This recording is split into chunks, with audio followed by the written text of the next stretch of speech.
You're mostly trying to escape this moment of now. You spend most of your time trying to escape the present moment. You might think that's a bold statement, but if you look closely at your daily routine, you might see a pattern. What are you running from? It's the here and now, this very moment. It's not something you usually admit to yourself, but you might have seen it in your own life and in many people you've worked with. Think about your typical day. How do you spend your time? Answering messages, emails, and handling small tasks. Avoiding larger, more daunting tasks.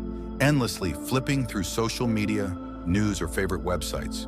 Getting lost in YouTube, Netflix, or other streaming services. Playing video games. Comfort eating, often accompanied by watching something on a screen. Indulging in alcohol, nicotine, cannabis, caffeine, or other drugs. Listening to music or podcasts while doing other activities. But notice what they have in common. They all pull you away from the present moment. That's their main function. You have other ways of escaping too. Complaining, gossiping, over-apologizing, people-pleasing, bragging, showing off, worrying, overthinking, catastrophizing, making yourself the victim, and ruminating about the past or future.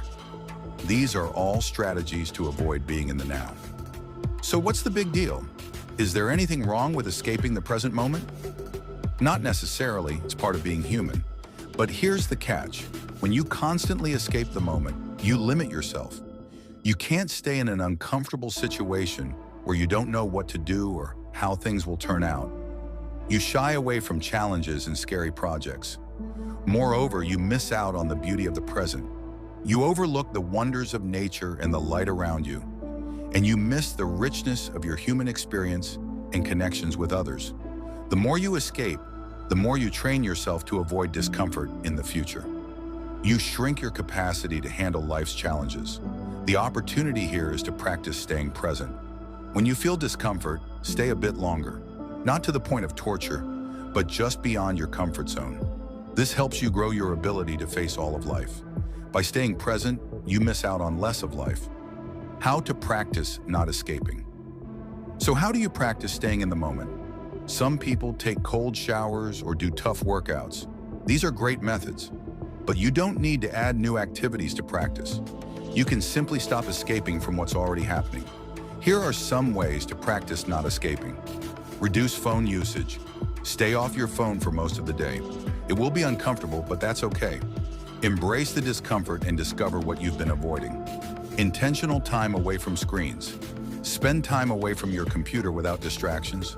Sit and think, or walk around and observe your surroundings.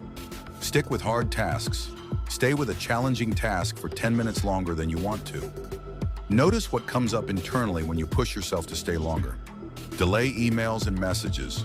Put off checking your email and messages until later in the day. Pay attention to what feelings arise. Quit substances. Try quitting caffeine, alcohol, or your favorite substance for a month. See what emotions surface and use this time to process those feelings. Food sobriety. Go without intoxicating foods for a couple of weeks. Notice the thoughts and emotions that come up. Advanced practice. Be aware when you're complaining, playing the victim, lashing out in anger, beating yourself up, or fantasizing. Identify the feelings underneath these escapes. When you cut off your escapes, you start to notice the things you've been avoiding. Emotions, feelings about yourself, and unresolved issues come to the surface.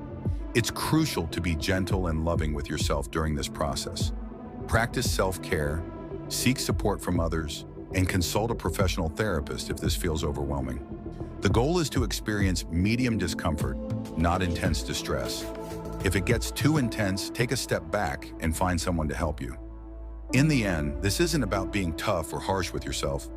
It's about finding a gentle way to open up to more of life.